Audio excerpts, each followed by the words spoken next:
Hello, welcome back to another episode of Somewhere Between a Film and TV podcast. We're your hosts. I am Daniel Parr. And I'm Erwin. And number one, thank you so much for listening and watching. Number two, what are they going to do? They're going to like, comment, and subscribe. Please do. Erwin, what are we reviewing today? We are going to review Lord of the Rings. The first one. That's it. No, we've already done our review for that. If you haven't seen it, you should. Yes. Please. But the War of the Rohirrim? Rohirrim. Rohirrim. Rohirrim. Yeah. And remember, everything we review will always have full spoilers. Before we get into all of that, I got to ask you a question, Erwin. I love animated movies. I also love... Do you love anime? Yeah. Yeah? Both of those things? So you must have loved this, right? So I got to ask you a question. Oh. Did you love this? Did you hate this? Or are you somewhere between? I'm somewhere between. No. So you hate this movie. So yeah, Got you it. hated it. All right, Remember, makes sense. If you ever say something's okay or good, it means you hated it. I loved it. So you hate it. And this is directed by who? Can you tell me? Kenji Kamiyama. Yeah, Kenji Kamiyama. Okay. Yeah. So Say Kamahama. With this, I got to ask you, why were you somewhere between on it? What'd you think of it overall? Because this is our show. There's just some... I liked this movie, but there was some things that I didn't enjoy, and a lot of it had to do with... I think just the way the story was paced in this movie for me, and certain characters as well. I kind of want to start off with our negatives then, actually, which we don't typically do, because I want to hear what your negatives are more than I want to hear what your positives. What did you think about this movie? I liked it. That wasn't... Did you love it? Did you hate it? Or are you somewhere between? I guess I'm also somewhere between. So you hate this movie. It was good. Whoa! No, you hate this movie too. No, I did not. I thought it was. I thought it was good. What I did hate was some of the animation sometimes, but we're gonna get into that. I don't know. What I also hated is the reason why this movie exists in the first place, which was simply to retain the rights with Warner Brothers so they could keep the rights to Lord of the Rings. I fucking hate when that's the reasoning for making something. At least this is better than some of those other reasons why stuff like that is made. Yeah, that's true. I didn't know that, but that makes sense now. Yeah, which is why it was fast-tracked, which is why it's super unpolished. If you think that was like the creative style, maybe some of it. Dude, no, there's no way. But there's some moments in this where their mouths do not match, and I know that like originally sometimes they dub things over, but there's no excuse here because the cast is already all English actors. So what do you mean? But yeah, let's get into this. Let me ask you what your negatives are first. I think one of my major negatives that I had with this movie was just the story itself and how it was told, and a lot of it was just time jumps and like time skips. You didn't like the story itself, or you didn't like the... I didn't like how the story was being told. Like, I liked the story itself, but the way that they portrayed it, where there was a lot of time jumps between each time, like months went by, years went by, whenever they were in the very beginning of the movie, when the two kings were fighting, and then it was a years jumped, and then it was like another like couple of months jumped again, and then they were at the wall, and then months jumped again, and it just dragged a lot for me. There was a moment that drove me crazy as well with that, where I get it. You want to... We'll talk about the fan service in here, because it's not really a positive or negative for me. It's just kind of in this movie. Yeah. But with Miranda Otto, they bring back as Éowyn. I know why they did. Oh, the narration? Yeah, I didn't like that either. I get it. Like, you want to do the whole Cate Blanchett thing that's in the original Lord of the Rings. And there's actually one huge critique I have with this. This is a movie I like, but I'll get into it in a second. I still like this movie. No, I do too. Yeah. Like, don't get me wrong. Don't get us wrong. The fact that we start off with the negatives, it's more that, like, there's a lot to elaborate on what's the issue. Yeah. Then there's plenty of positives. I do think the story in here is great and had the potential to be greater. Yes. And I get it. Héra is a sort of reflection of Éowyn in the first place. The whole, like, I am no man. She says it again in this. Like, I let's know. Go. That was such a great scene. In this movie? No, like in Lord of the Rings. Oh, in Lord of the Rings, yeah. It's just like when they say it again in this, you're like, I mean, okay. I mean, it's awesome, but like... come on. The original version of it is. Yeah. But my big issue with this, my big issue with with this movie, overall, is that I love Peter Jackson's movies a lot, but... Alright, name all of them. All the Lord of the Rings movies? Yeah, what else did he directed? Fellowship of the Ring? No. Two Towers? No. The Hobbit? No, the other ones. Oh, wait. There is one. I can't do it right now. Why are you jacking off? No, it's King Kong, doofus. Who jacks off like this? Forward like this?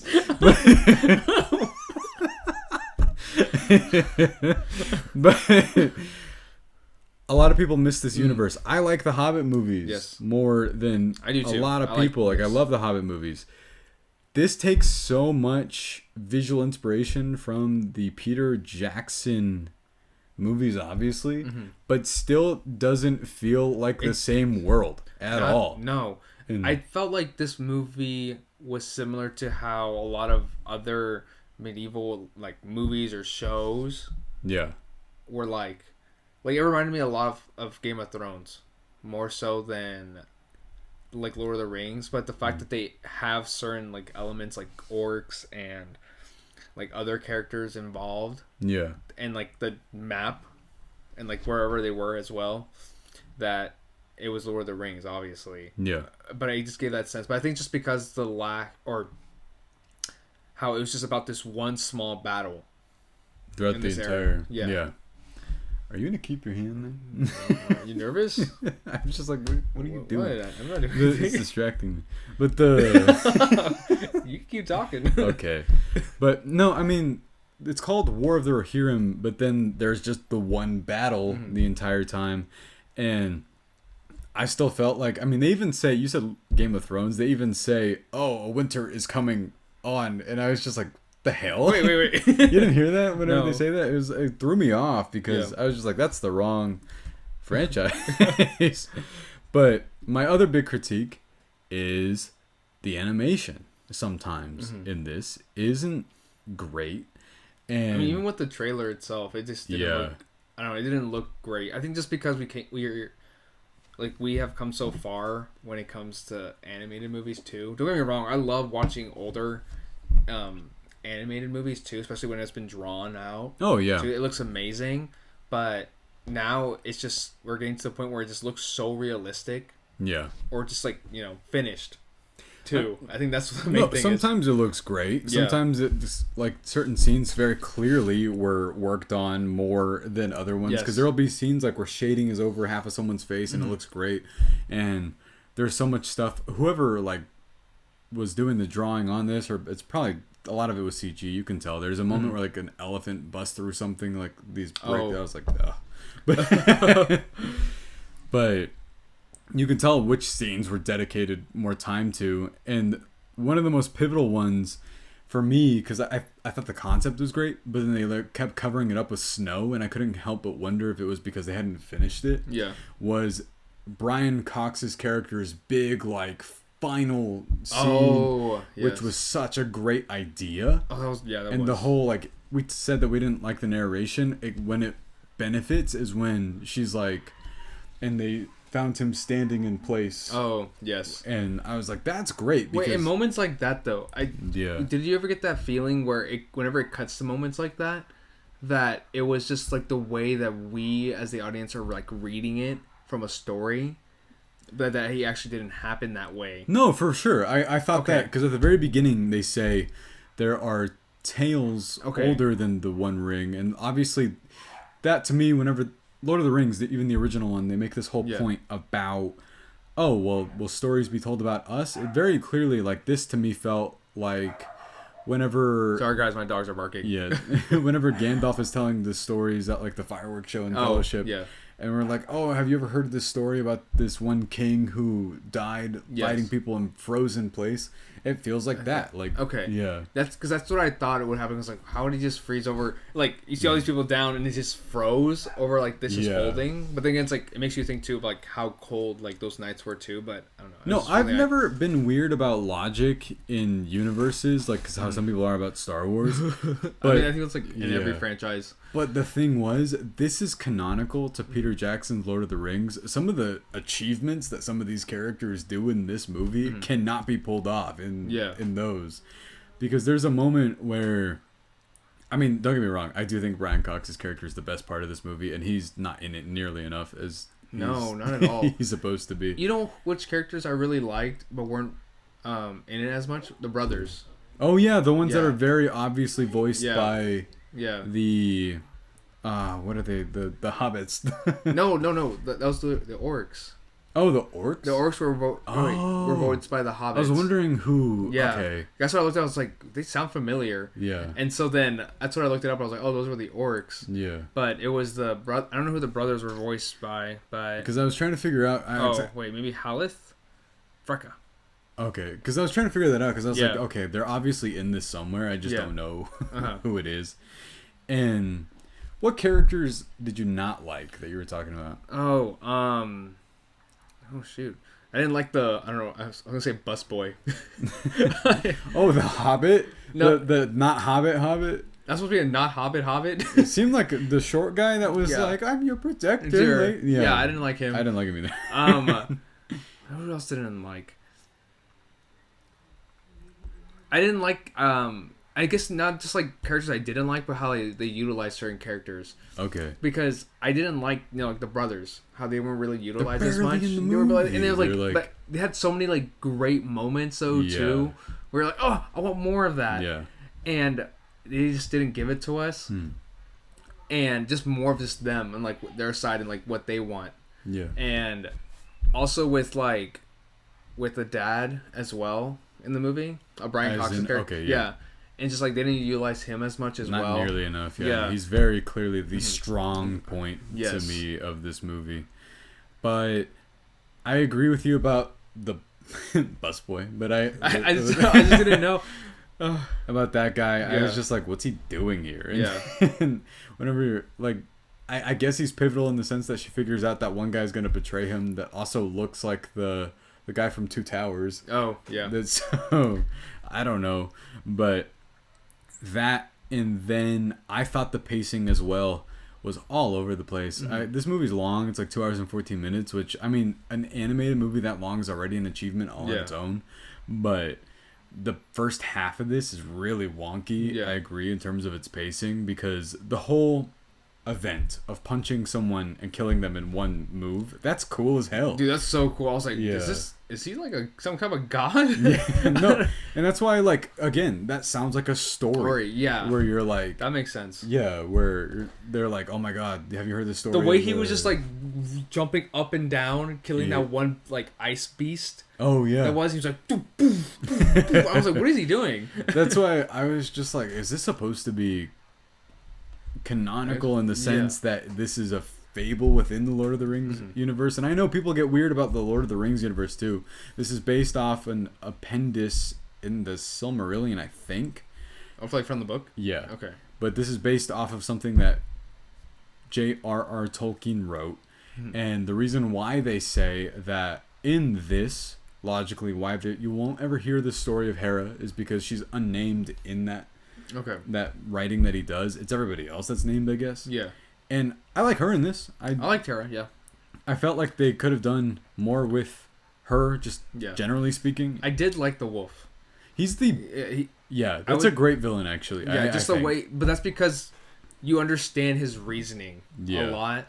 And like and once you understand his motive, and that was his only motive to do, and he had nothing else to go for, it was so good. It was so good. There was one critique I had with him, and I think it's just because I think it's just a critique with the character in the context of the story itself, not actually anything writing based. But whenever he's like, she rejected me. He's like, with what? No, whenever in that line. Oh, in the marriage thing? Yeah. Because I mean, whenever obviously, if you get rejected, you're just gonna have to fight a whole declare war. Declare war. That's why whenever people joke about like, "Hey, wait, is he an incel?" Like, I think so, actually. Oh, yeah. She bested me, dude. He takes offense whenever she's like, "If I marry you," and then he goes, "If," and he's like, "Your ego and your family."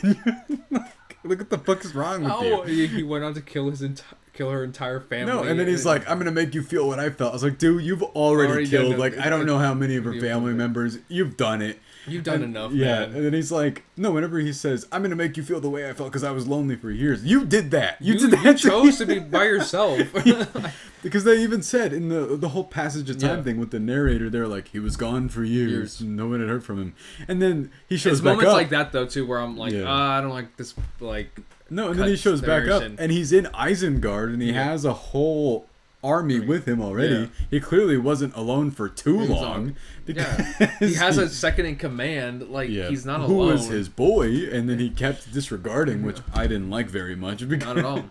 Because I actually like that guy for some reason. I feel like because he was a voice of reason. Yeah, and you're like, come on, man. There's no reason for us to do it. We're all dying here. And he's like, no, we're gonna keep going. And then he's like, you're not a man of your word. And, and then he's like, there's no gold in there. He's like, they don't know that. Yeah, and I was like, dude, come on.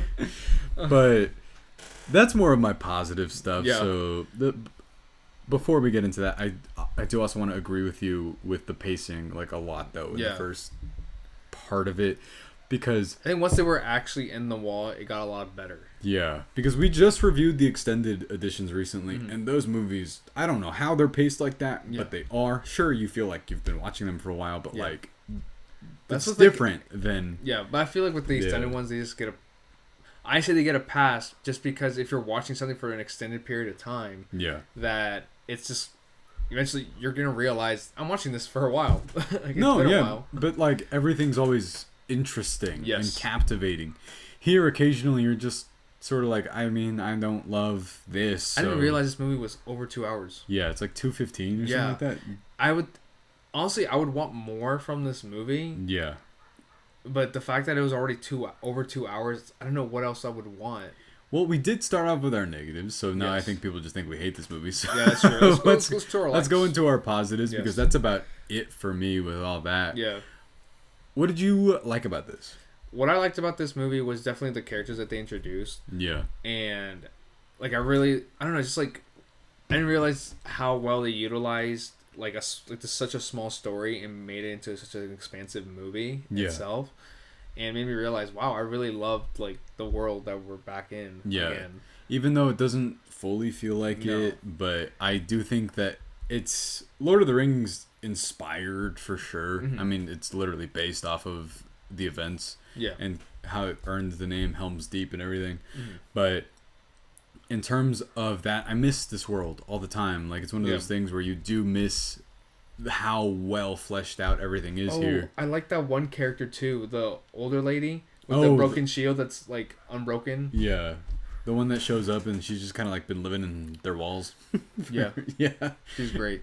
But I really like Héra as a character. Yeah, Héra's great. As much as I wish he was in it more, Helm by Brian Cox is awesome. And his whole like mythological presence of being able to kill people with one punch is amazing. Really fucking and cool. He's old. Yes, I know that sounds like One Punch Man, but like still. Yeah. It's awesome. This is awesome. And the whole introductory scene, as wonky as the animation is, when he hits him and he dies, that whole scene is great.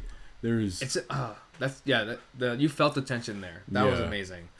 I think whenever like the characters were interacting with one another, like just moments, that's where it was strong. Yeah. And luckily I had enough of those in that movie to make me like this movie a lot. Yeah. Because I think going back to my dislikes again, but what took me away was just whenever they weren't interacting and it was just focused more on like this expansive like story that they were trying to tell. Yeah, which they don't have to do. Yeah. We've already seen Lord of the Rings and we've already seen The Hobbit.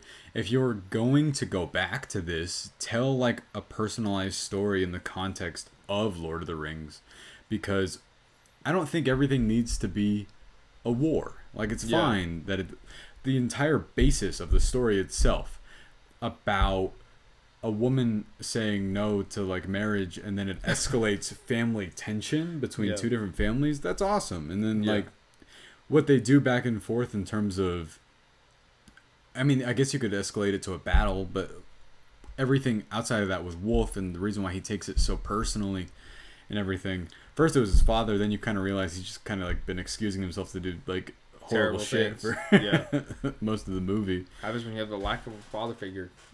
He was gone. He died. He died. And who knows how much time had passed, because we said that, but I don't even really know how much time I don't know. had moved between the movie at all. That's when I got kind of like lost in that. Was I really don't know. Because they did a couple of time jumps. Yeah, so. Maybe a little too many, because I don't know how long it had been.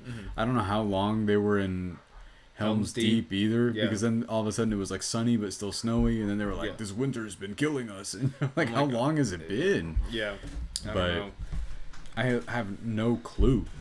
And what are some other likes that you... I really liked the battle scenes in this. Oh, the battle scenes, yeah. I really thought that I busted out laughing in a good way when they are building their siege bridge and the guy's percussive, and dude, that was funny. He flies off. And like, he knew what was gonna happen. I literally had that thought. I was like, why is he up there? They're about to bring that down. Why is he up there? And he flies like at the camera. He could have just been at the bottom. I was just like, could somebody please explain to me like why that happened at all? That's good. That's good. I want to know if it was funny on purpose or if it was just like... And occasionally, when it looks like they had time to, finish drawing with the animation, looks great.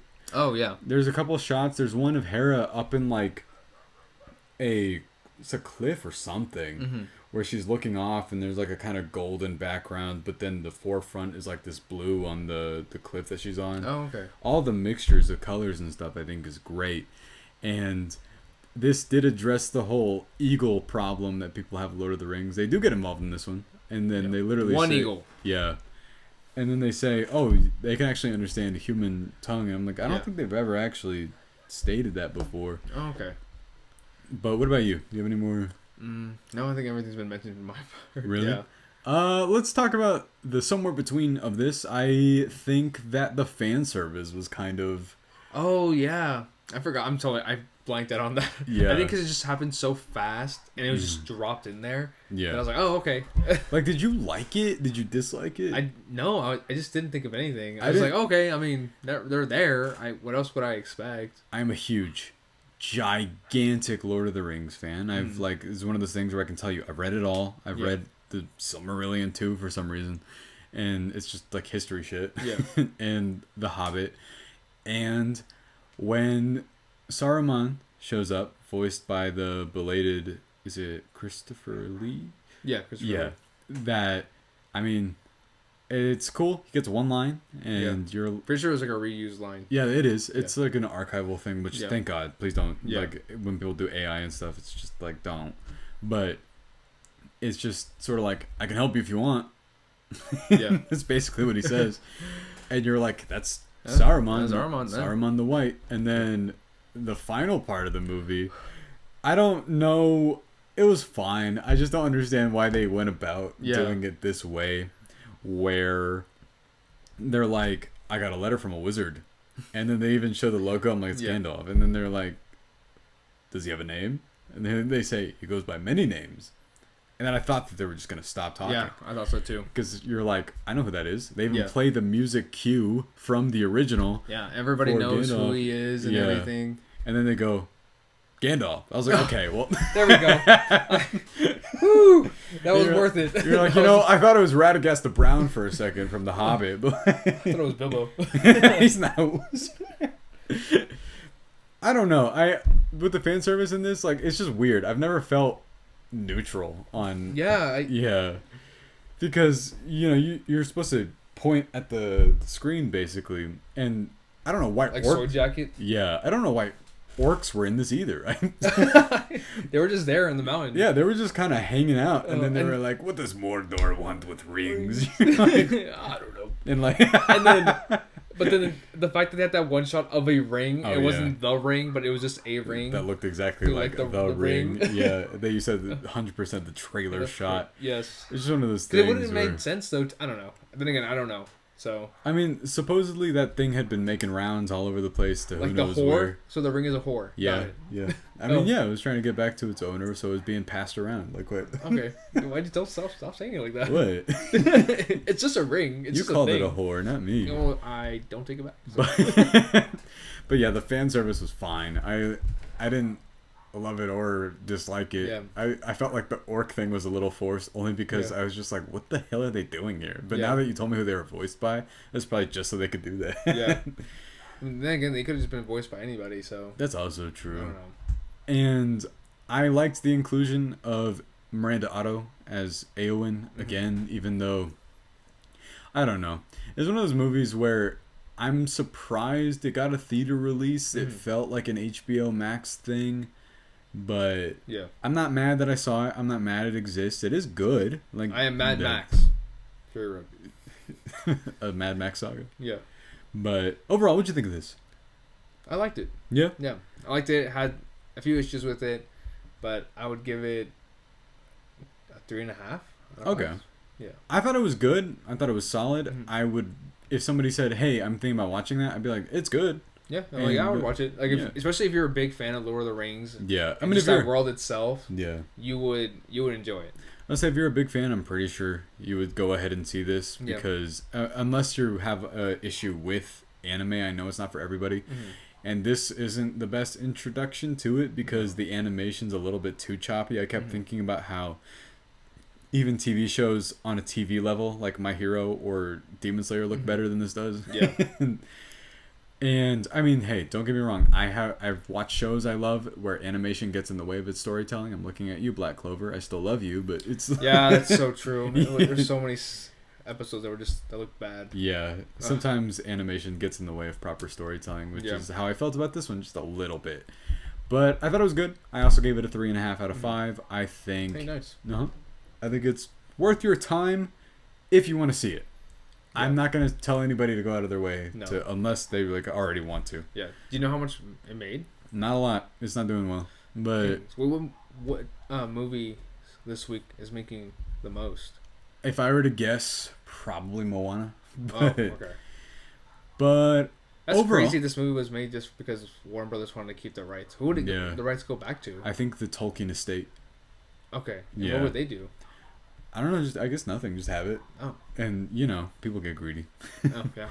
That and I mean, I can't comment on Rings of Power on Prime because I haven't seen it. I've only seen the first half of season 1, and I don't know how season 2 is. So don't group me with the people that hate that show because I don't know. I don't know. I see great reviews, but I hear people who love Lord of the Rings. Yeah. They don't like it. They don't like the show. That's one of those things, like I said, I cannot comment on. Yeah, I don't know. You tell us. What did you tell us? Please tell us. Is it worth watching? Yeah. What did you think of this? What did you think of Lord of the Rings, War of the Rohirrim? We are curious. We want to know. And what's up next? Dude, I don't know. Okay, we got 2 Christmas specials coming up. Do you want to tell them what they are? Or we can. We'll wait. Okay. And then, what were the other ones? Oh, Sonic the Hedgehog 3. Yeah. And then, Mufasa. Lion King. And with one of those Christmas specials, we're going to have a controversial opinion on it. Oh yeah. That's my heads up for you. If it's be so funny. If you know us, you know what it is. Don't worry, guys. I thought the same thing too, and then I watched it again, and then I was like, oh, okay, maybe it's not this. No, good. Apparently we're the ones that are wrong. But thank you guys so much for listening and watching. We'll see you next time.